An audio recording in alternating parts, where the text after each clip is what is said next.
आज की तारीख में कश्मीर में जाकर वहां के जमीनी हालात पर सच्ची और निडर रिपोर्टिंग करना जान को जोखिम में डालने के बराबर है। लेकिन जी न्यूज की टीम ने अलगाववादियों और पत्थरबाजों का सच सामने लाने के लिए जान की परवाह किए बगैर वहां पर जाकर निडर ग्राउंड रिपोर्टिंग की है। आज हम आपकी मुलाकात दक्षिण कश्मीर के उन भटके हुए युवाओं से कराने वाले हैं जो साल 2010 से ही भारत की अखंडता पर पत्थर फेंककर हमला कर रहे हैं। लेकिन आज आपको ये जानकर हैरानी होगी, आपको आश्चर्य होगा कि इन पत्थरबाजों में से 99% ऐसे हैं जिन्हें ना तो आजादी का मतलब पता है, ना ही इन्हें इस बात की जानकारी है कि इन्होंने अपने हाथों में पत्थर क्यों उठा रखे हैं।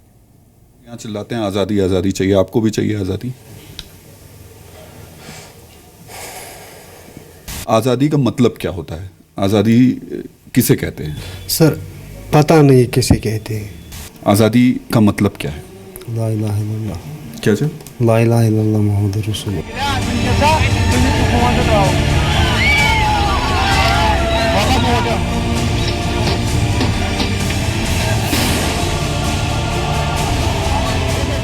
पत्थर फेंकने वालों के पत्थर आज पिघलकर गिर जाएंगे। आजादी की मांग करने वाले आज शर्मिंदा हो जाएंगे, क्योंकि जी न्यूज पर आज हम पत्थरबाजों को हार्ट अटैक देने वाला ऑन दी स्पॉट विश्लेषण करेंगे।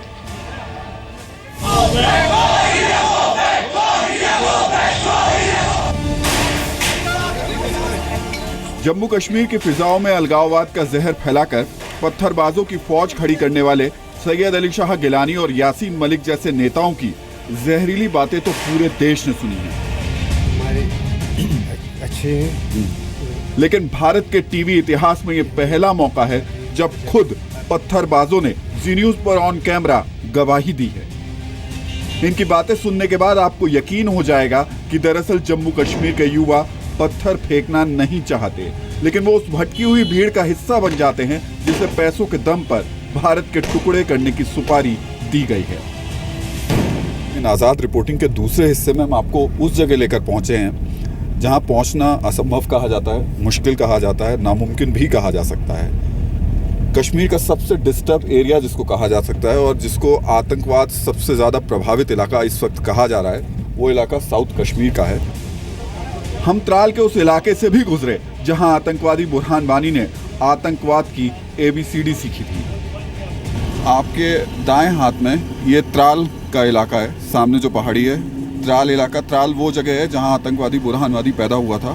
तो यहाँ पर आतंकवादी गतिविधियाँ पिछले कुछ सालों में ज़्यादा बड़ी भी हैं, काफ़ी ज़्यादा आतंकवादी गतिविधियाँ देखने को मिली हैं।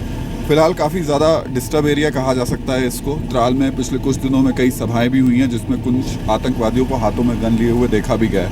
तो ठीक सामने की तरफ हम आपको दिखा रहे हैं इस त्राल के इलाके को। हालांकि अब से अगर हम 10 दिन पहले भी इस सड़क पर आते तो शायद आपको यहाँ पर इस जगह खड़े होकर कभी नहीं दिखा सकते थे, क्योंकि इस पूरे हाईवे को ही ब्लॉक कर दिया गया था।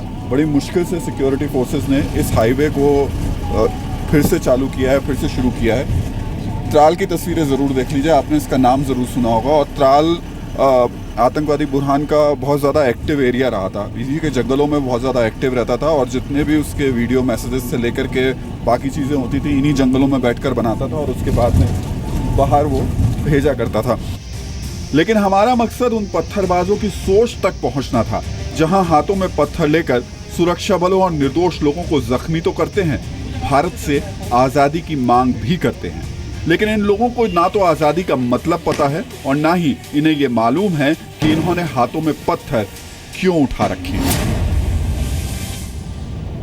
अच्छा, पहले तो मुझे बताइए कि आप पत्थर फेंकते हुए पकड़े गए थे। पत्थर क्यों फेंक रहे थे आप? सर दिमाग काम नहीं कर रहा, लेकिन मेरे ख्याल से पत्थर से कोई मसला हल नहीं हो जाएगा। ये तो अब आप सोच के बोल रहे हैं। मुझे ईमानदारी से बताइए, दिल से बताइए, अगर पत्थर फेंकना किसी चीज़ में जायज़ है? नहीं, पत्थर फेंकना किसी चीज़ में जायज़ नहीं है। अलगाववादी नेताओं ने पाकिस्तान से भीख में मिली रकम का इस्तेमाल करके इन लोगों के दिलों में सुरक्षा बलों को लेकर अनाप शनाप चीजें भरने की कोशिश की है।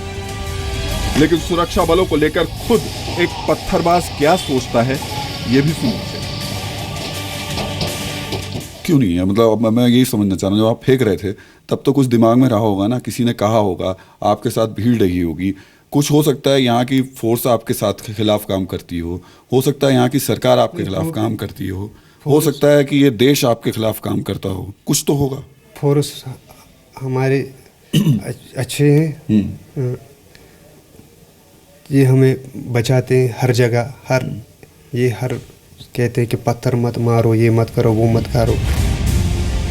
रही बात भारत से आजादी की, तो उस आजादी का सच भी सुन लीजिए। पर आपके अंदर गुस्सा है किसी बात को लेकर के? कुछ गुस्सा है? लोग यहाँ चिल्लाते हैं आजादी आजादी चाहिए, आपको भी चाहिए आजादी? जो है दिल में बोलिए ना, खुलकर। क्या है दिल से बोलिए भाई, कुछ तो आपके दिमाग में रहा होगा ना। अगर है तो मैं वही आज समझना चाहता हूँ, हम जानना चाहते हैं कि आखिर है दिल में क्या आपके।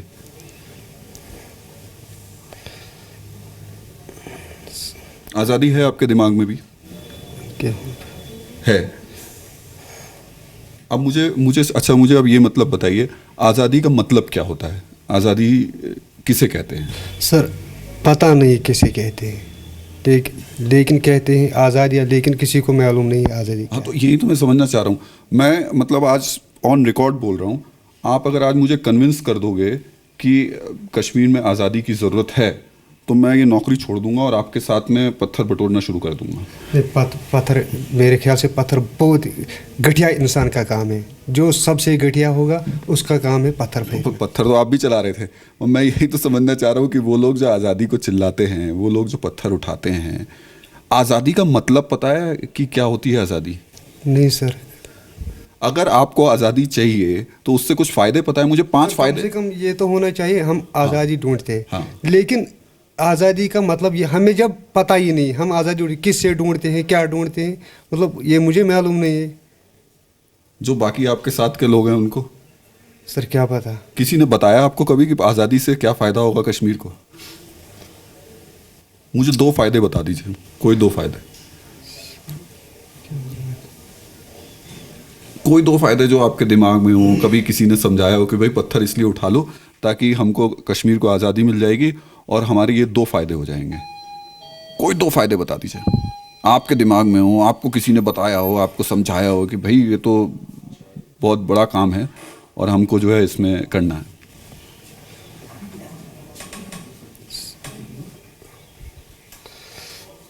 सर ना किसी ने बताया, ना कि किसी ने, लोग कहते हैं आज़ादी आज़ादी, हम भी कहते थे, लेकिन पता नहीं किस चीज़ से आज़ादी चाहिए। भारत से आज़ादी चाहिए आपको? ये हमें खुद भी मालूम नहीं, हम भारत में रहते हैं। हाँ। तो किससे आज़ादी, यही तो मैं समझना चाह रहा हूँ। देखो सर, मैं भी वही कहता हूँ, हम भारत में रहते हैं, खाते पीते हैं, फिर किससे हम आज़ादी चाहते हैं? पता नहीं, यही हमें पता नहीं। पर नारा तो आप लगाते हैं आज़ादी चाहिए। आप दिल से बोलो यार, आज आप ना बिल्कुल मतलब सब चीज़ें हटा दो। आज जो है आपकी आवाज़, अगर आप सच होगा ना, आपके दिल में सही बात होगी, तो ये दुनिया तक जाएगी कि आज़ादी असल में मतलब क्या है, आज़ादी के मायने क्या है। और उधर देखना बंद कर दीजिए, बिल्कुल साफ मुझे बताइए कि आज़ादी के मायने और मतलब हैं क्या? सर पता नहीं, खुदा की कसम, आज़ादी का मतलब पता नहीं क्या है। सच्ची में ये बात मैं दिल से कह रहा हूँ। तो फिर सरकार क्या करे, ये फोर्स क्या करें? जब जो लोग चिल्ला के पत्थर फेंकते हैं आज़ादी आज़ादी, तो फिर सरकार क्या करे? जब आपको ही नहीं पता आज़ादी का मतलब क्या है, तो फिर ये क्या करें बेचारे? कोई रास्ता आपके दिमाग में है कि ये जो सब कुछ होता है, जो लोग फोर्सेस को निशाना बनाते हैं, पत्थर फेंकते हैं, आपने भी फेंका, क्या कैसे रोकें, कैसे समझाएं, फिर क्या करें? नहीं, मेरे ख्याल से अच्छा इंसान वही है जो ना पत्थर फेंकेगा, ना कोई ऐसा कदम उठाएगा जिसे माँ बाप को शर्मिंदा होना चाहिए। वो तो ठीक है, वो पत्थर तो आपने भी फेंका। कभी कभी दिमाग में शैतान भी घुस जाता है। अब क्या आगे का क्या इरादा है? आगे का, जब मैं यहाँ से जाऊँगा तो सीधे दुकान पे, और जो भी माँ बाप बोलेंगे वही मैं करूँगा। और जो पत्थर फेंक रहे होंगे उनको मैं यही नसीहत दूंगा कि मेहरबानी करके पत्थर मत फेंको, कुछ भी हो जाए पत्थर मत फेंको। इस पत्थरबाज की सोच सिर्फ इसकी है, ऐसा बिल्कुल नहीं है। घाटी में न जाने कितने पत्थरबाज हैं जिनके हाथों में पत्थर तो हैं, लेकिन उन्हें यह नहीं मालूम कि वो उसका इस्तेमाल क्यों कर रहे हैं।